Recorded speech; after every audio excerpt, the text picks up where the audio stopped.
Shanghai cooperation organisation ಬಗ್ಗೆ ಇದ್ದು Shanghai ಸಹಕಾರ ಸಂಸ್ಥೆ ಅಂತ ಕೂಡ ಇದನ್ನು ಕರೀತಾರೆ. ಕಾಂಟೆಕ್ಸ್ಟನ್ನು ಮೊದಲಿಗೆ ಅರ್ಥ ಮಾಡ್ಕೊಳ್ಳೋದಾದರೆ, ವಾರ್ಷಿಕವಾಗಿ ಈ ಶಾಂಘಾಯ್ ಕೋಆಪರೇಷನ್ ಆರ್ಗನೈಸೇಷನ್ನ ಶೃಂಗಸಭೆಯನ್ನು ಆಯೋಜನೆ ಮಾಡಲಾಗುತ್ತೆ.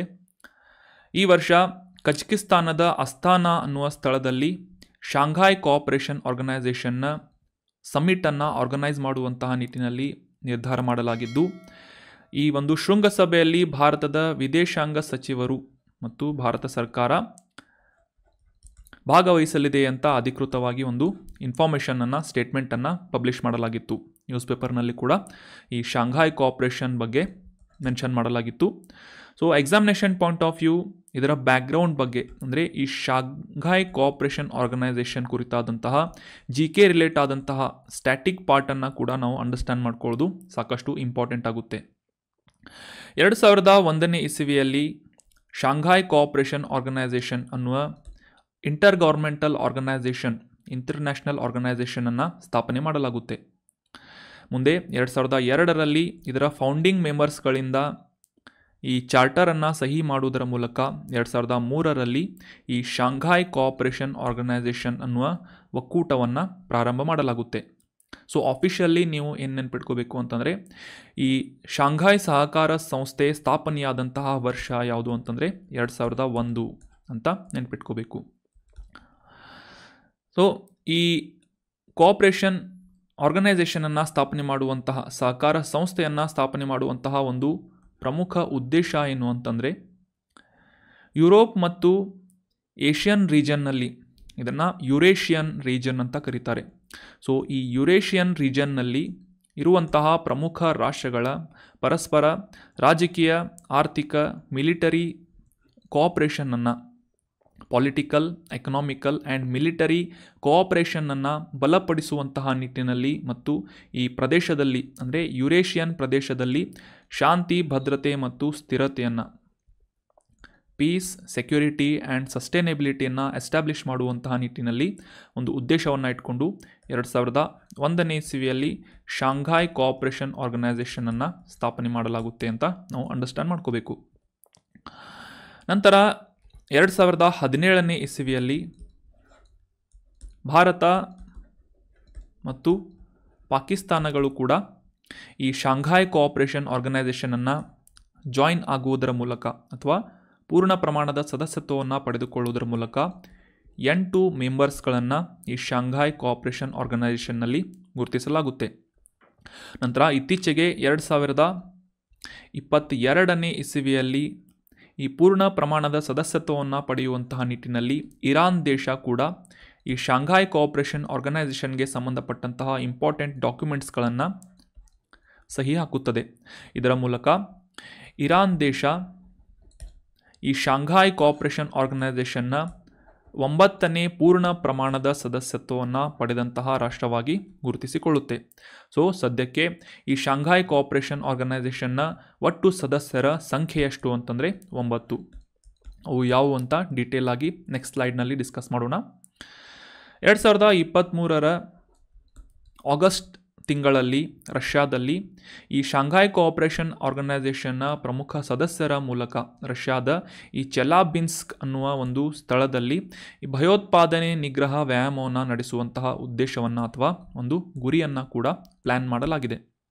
ಸೊ ಇದರಲ್ಲಿ ಸ್ಟ್ರೇಂಜ್ ಆದಂತಹ ಒಂದು ನ್ಯೂಸ್ ಏನು ಅಂತಂದರೆ, ಈ ಭಯೋತ್ಪಾದನೆ ನಿಗ್ರಹ ವ್ಯಾಯಾಮದಲ್ಲಿ ಪಾಕಿಸ್ತಾನ ಕೂಡ ಭಾಗವಹಿಸ್ತಾ ಇದೆ in order to contain the terrorism. ಯಾಕೆ ಅಂತ ನಿಮಗೆಲ್ಲ ಅಂಡರ್ಸ್ಟ್ಯಾಂಡ್ ಮಾಡ್ಕೋತೀರಿ ಅಂತ ಅನ್ಕೋತೀನಿ.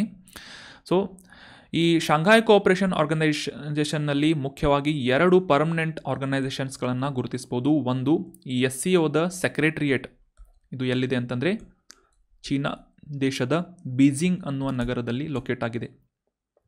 ಶಾಂಘಾಯ್ ಕೋಆಪರೇಷನ್ ಆರ್ಗನೈಸೇಷನ್ನ ಸೆಕ್ರೆಟರಿಯೇಟ್ ಎಲ್ಲಿದೆ ಅಂತಂದರೆ, ಮುಖ್ಯ ಕಚೇರಿ ಎಲ್ಲಿದೆ ಅಂತಂದರೆ ಶಾಂಘಾಯ್ನಲ್ಲಿಲ್ಲ, ಕನ್ಫ್ಯೂಸ್ ಮಾಡ್ಕೋಬೇಡಿ. SCOದ ಸೆಕ್ರೆಟರಿಯೇಟ್ ಎಲ್ಲಿದೆ ಅಂತಂದರೆ ಬೀಜಿಂಗ್ ನಗರದಲ್ಲಿದೆ. ಚೀನಾದ ಬೀಜಿಂಗ್ ನಗರದಲ್ಲಿ SCOದ ಸೆಕ್ರೆಟರಿಯೇಟ್ ಲೊಕೇಟ್ ಆಗಿದೆ.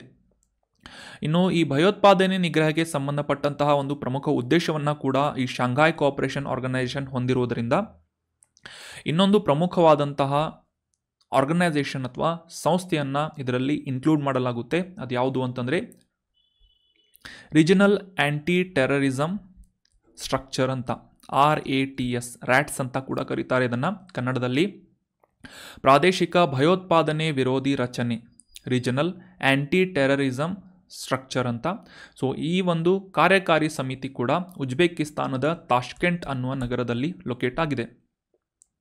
ಸೊ ಇದರ ಮುಖ್ಯ ಉದ್ದೇಶ ಏನು ಅಂತಂದರೆ ಭಯೋತ್ಪಾದನೆ, ಪ್ರತ್ಯೇಕತಾವಾದ ಮತ್ತು ಉಗ್ರವಾದದಂತಹ ಪ್ರಮುಖ ಸಮಸ್ಯೆಗಳ ವಿರುದ್ಧ ಈ ಸದಸ್ಯ ರಾಷ್ಟ್ರಗಳನ್ನು ಸಂಘಟನೆ ಮಾಡುವುದರ ಮೂಲಕ ಸಹಕಾರವನ್ನು ಉತ್ತೇಜಿಸುವಂತಹ ಗುರಿಯನ್ನು ಈ ರೀಜನಲ್ ಆ್ಯಂಟಿ ಟೆರರಿಸಮ್ ಸ್ಟ್ರಕ್ಚರ್ ಹೊಂದಿದೆ. ಇದರ ಮುಖ್ಯ ಕಚೇರಿ ಅಥವಾ ಕಾರ್ಯಕಾರಿ ಸಮಿತಿ ಎಲ್ಲಿದೆ ಅಂತಂದರೆ ಉಜ್ಬೇಕಿಸ್ತಾನದ ತಾಷ್ಕೆಂಟ್ನಲ್ಲಿದೆ.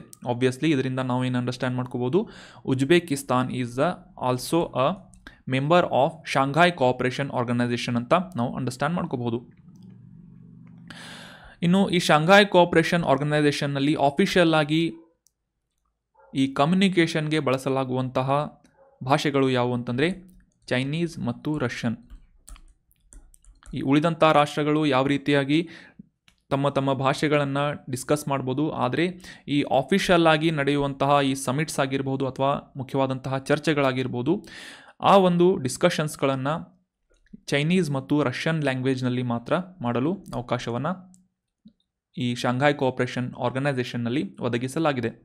ಆಬ್ವಿಯಸ್ಲಿ ಈ ಚೀನಾ ಮತ್ತು ರಷ್ಯಾ ದೇಶಗಳು ಇದರ ಫೌಂಡಿಂಗ್ ಮೆಂಬರ್ಸ್ಗಳು ಆಗಿವೆ ಅಥವಾ ಇದರ ಒಂದು ಸಂಸ್ಥಾಪಕ ಸದಸ್ಯತ್ವವನ್ನು ಹೊಂದಿವೆ ಅಂತ ನಾವು ಇಲ್ಲಿ ಇಂಡೈರೆಕ್ಟ್ಲಿ ಅಂಡರ್ಸ್ಟ್ಯಾಂಡ್ ಮಾಡ್ಕೋಬೋದು, ಇಂಪ್ಲಿಸಿಟ್ ಮೀನಿಂಗನ್ನು ಅಂಡರ್ಸ್ಟ್ಯಾಂಡ್ ಮಾಡ್ಕೋಬೋದು. ಇನ್ನು ಈ ಶಾಂಘಾಯ್ ಕೋಆಪರೇಷನ್ ಆರ್ಗನೈಸೇಷನ್ನಲ್ಲಿ ಇರುವಂತಹ ಪ್ರಮುಖ 9 ರಾಷ್ಟ್ರಗಳು ಯಾವುವು ಅಂತಂದರೆ ಮೆಂಬರ್ಸ್ಗಳು ಯಾವುವು ಅಂತ ತಿಳ್ಕೊಳ್ಳೋದಾದರೆ China, Kazakhstan, Kyrgyzstan, Russia, Tajikistan, Uzbekistan, Bharat ಮತ್ತು ಪಾಕಿಸ್ತಾನಗಳು 2017ರಲ್ಲಿ ಪೂರ್ಣ ಪ್ರಮಾಣದ ಸದಸ್ಯತ್ವವನ್ನು ಪಡೆದುಕೊಳ್ಳುತ್ತೆ.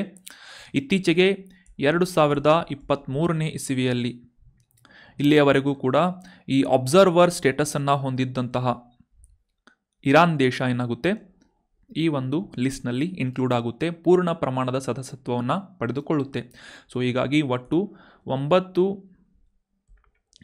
ಮೆಂಬರ್ಸ್ಗಳನ್ನು, ಪೂರ್ಣ ಪ್ರಮಾಣದ ಮೆಂಬರ್ಸ್ಗಳನ್ನು ಅಥವಾ ಸದಸ್ಯ ರಾಷ್ಟ್ರಗಳನ್ನು ಈ ಶಾಂಘಾಯ್ ಕೋಆಪರೇಷನ್ ಆರ್ಗನೈಸೇಷನ್ ಹೊಂದಿದೆ ಅಂತ ನಾವು ಇಲ್ಲಿ ಕ್ಲಿಯರ್ ಆಗಿ ಅಂಡರ್ಸ್ಟ್ಯಾಂಡ್ ಮಾಡ್ಕೋಬೇಕು. ಮತ್ತೊಮ್ಮೆ ರಿಪೀಟ್ ಮಾಡ್ತೀನಿ, China, Kazakhstan, Kyrgyzstan, Russia, Tajikistan, Uzbekistan, Bharat ಮತ್ತು ಪಾಕಿಸ್ತಾನ್ ಮತ್ತು 2023ರಲ್ಲಿ ಇರಾನ್, ಒಟ್ಟು 9 ಪೂರ್ಣ ಪ್ರಮಾಣದ ಸದಸ್ಯ ರಾಷ್ಟ್ರಗಳಾಗಿದ್ದಾವೆ ಶಾಂಘಾಯ್ ಕೋಆಪರೇಷನ್ ಆರ್ಗನೈಸೇಷನ್ನ ಈ ಒಂದು ಸಂಸ್ಥೆಯಲ್ಲಿ. ಇನ್ನು ಉಳಿದಂತೆ ಈ ಅಬ್ಸರ್ವರ್ ಸ್ಟೇಟಸ್ಗಳನ್ನು ಹೊಂದಿರುವಂತಹ ಪ್ರಮುಖ ರಾಷ್ಟ್ರಗಳನ್ನು ಅಬ್ಸರ್ವ್ ಮಾಡ್ಬೋದು. ಇಲ್ಲಿ ಅಫ್ಘಾನಿಸ್ತಾನ್, ಬೆಲಾರಸ್, ಮಂಗೋಲಿಯಾ, ಸೊ ಇವೆಲ್ಲ ಅಬ್ಸರ್ವರ್ ಸ್ಟೇಟಸನ್ನು ಹೊಂದಿವೆ. ಡೈಲಾಗ್ ಪಾರ್ಟ್ನರ್ಸ್ಗಳು ಅಂತಂದರೆ Armenia, Azerbaijan, Cambodia, Nepal, Sri Lanka, Turkey ಮತ್ತು ಈ ಆಸಿಯಾನ್ ಆಗಿರ್ಬೋದು, ತುರ್ಕ್ಮೆನಿಸ್ತಾನ್ ಆಗಿರ್ಬೋದು, CIS ಆಗಿರ್ಬೋದು ಮತ್ತು ಯುನೈಟೆಡ್ ನೇಷನ್ ಅಥವಾ ವಿಶ್ವಸಂಸ್ಥೆ ಆಗಿರ್ಬೋದು, ಇವೆಲ್ಲ ಗೆಸ್ಟ್ ಅಟೆಂಡೆನ್ಸನ್ನು ನೀಡುವಂತಹ, ಅತಿಥಿಯಾಗಿ ಅಟೆಂಡ್ ಆಗುವಂತಹ ಪ್ರಮುಖ ಸಂಸ್ಥೆಗಳಾಗಿವೆ ಅಂತ ನಾವು ಇಲ್ಲಿ ಅಬ್ಸರ್ವ್ ಮಾಡ್ಬೋದು.